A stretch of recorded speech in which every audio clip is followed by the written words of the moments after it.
Hey guys, so it's me. The audio might be corrupted, but I'm doing my breathing treatment right now.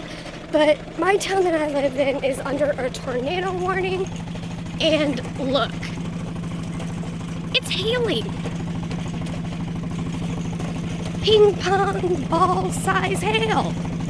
Look at that. Dude.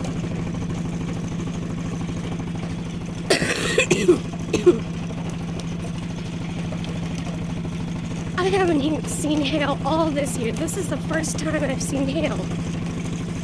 Dude, it is like really bad outside. I wouldn't dare step foot outside, even for $1 million.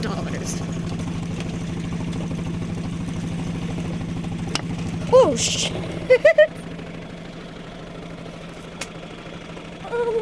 Damage to windows, it said.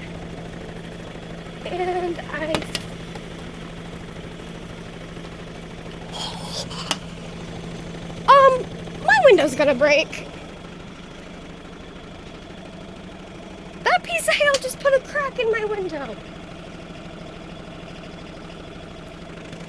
Okay, well, that's all I had to show you for now. Bye.